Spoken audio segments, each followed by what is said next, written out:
শেষ দশকটা এতটাই গুরুত্বপূর্ণ, অথচ আমরা চলি এর বিপরীত। শেষ দশকে গিয়ে আমরা ইবাদত আরো কমিয়ে দিই।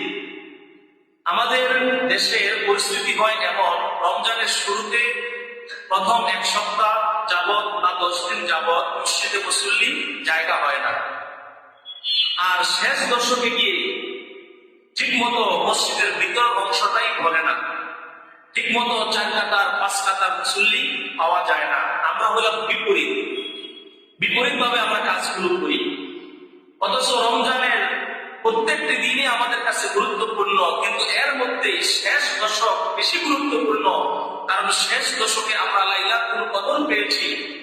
লাইলাতুল কদরি খায়রুম মিন আলফি শাহর, যার ব্যাপারে আল্লাহ রাব্বুল আলামিন নিজেই বলেছেন যে লাইলাতুল কদরের রাত্রিতে এক রাতের ইবাদতের বিনিময়ে আমি আল্লাহ 1000 বছরের চাইতে বেশি নেকি করার, বেশি আমল করার নেকি তোমাদের আমলনামায় দান করি। সুবহানাল্লাহ। তো গত জুমায় আমি বলেছিলাম যে এক বছরকে যদি আপনি হিসাব করেন যে কয় মাস, এক বছরকে যদি আমরা হিসাব করি তাহলে দাঁড়ায় 84 বছর 4 মাস। আর আল্লাহ বলেছেন কি 1000 বছরের চাইতে উত্তম, 1000 বছরের চাইতে বেশি নেকি।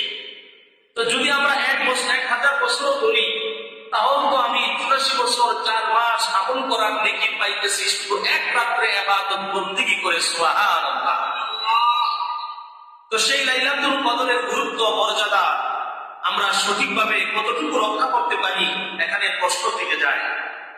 যে রমজানের শুরুতে তারাবি পড়ার জন্য, রোজা রাখার জন্য, ইফতারি করার জন্য, মানুষদেরকে ইফতারি খাওয়ানোর জন্য, সাহারি খাওয়ানোর জন্য, ভালো কাজ করার জন্য যেমন আমরা প্রতিযোগিতা করি, আর রমজানের শেষ দশকে আমাদের কেনাকাটা, আমাদের ঈদের প্রস্তুতি, আমাদের বিভিন্ন পণ্য সামগ্রী, এগুলো নিয়ে আমরা এতটা ব্যস্ত হয়ে পড়ি যে শেষ দশকে আমার বেশি ইবাদত করার কথা ছিল, বেশি সেজদা দেওয়ার কথা ছিল, বেশি তাসবিহ করার কথা ছিল, বেশি আল্লাহকে ডাকার কথা ছিল, অথচ ওই সময়গুলোতে আমি আরো মসজিদ থেকে দূরে সরে যাই, মসজিদ থেকে দূরে থাকি, আল্লাহকে ডাকা থেকে আমি দূরে থাকি।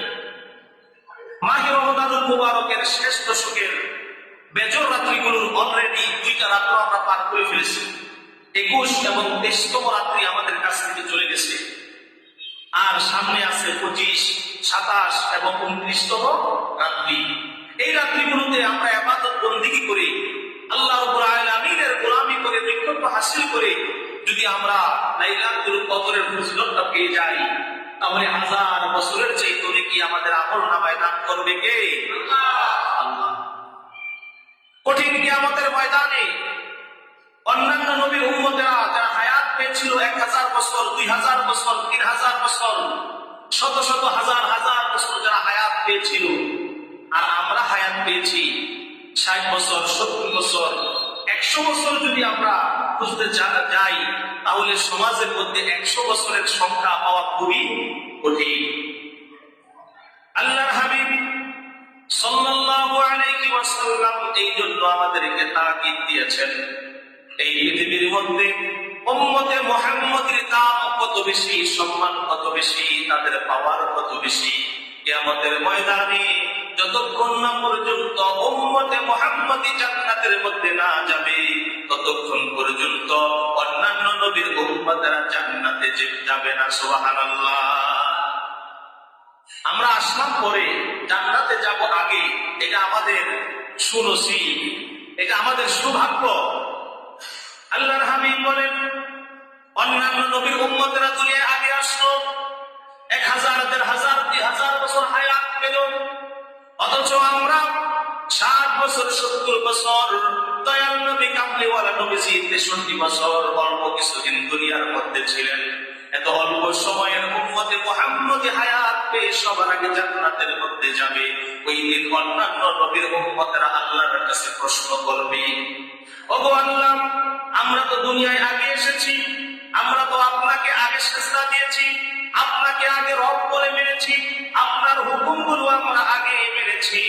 ও আল্লাহ, আমরা তো 1000 বছর, 2000 বছর বছর শত শত বছর আপনার গোলামি করেছি, তাহলে উম্মতে মুহাম্মাদি অল্প হায়াতে অল্প সময়ে তারা কিভাবে জান্নাতের মধ্যে যায়? প্রশ্ন আছে না নাই?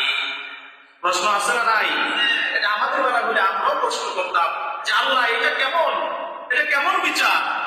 আপনি না হাকামুল হাকিমিন, আপনি না ন্যায় বিচারক, তা আপনি এটা কি ন্যায় বিচার করলেন? ওই দিন তারা আল্লাহর কাছে প্রশ্ন করবে। আল্লাহ গাফুরুর রহিম ওই দিন উত্তর দিবেন, হে আমার বান্দারা, আমি আল্লাহর কাছে কারো কোনো বয়সের কোনো হিসাব নাই, সময়ের কোনো হিসাব নাই।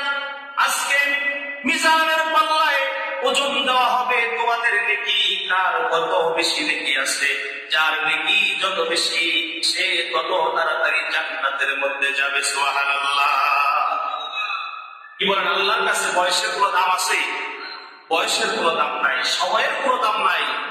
আল্লাহর কাছে দাম হচ্ছে নেকি। আপনি কতটুকু নেকি অর্জন করলেন, এটাই হলো সবচেয়ে বড়। আপনার বয়স হয়ে গেছে 80, 90, 100 বছর, আপনি ঠিক মতো নামাজ পড়েন না, আপনার বয়স থেকে আপনি জান্নাতে যেতে পারবেন? কখনো না। আরেকজন যুবক মাত্র যৌবন বয়সে উপনীত হলো, ওই ছেলেটা নামাজ পড়ে, কোরআন তেলাওয়াত করে, জিকির আজকার করে, তাসবিহ তাহলিল করে আল্লাহর নৈকট্য হাসিল করেছে। দেখা যাবে কিয়ামতের ময়দানে 80, 90, 100 বছরের বৃদ্ধগুলো জাহান্নামে যাবে, আর যুবকগুলো জান্নাতের মধ্যে যাবে। কারণ আল্লাহর কাছে বয়সের কোনো হিসাব নাই, আল্লাহর কাছে হিসাব হলো নেকি।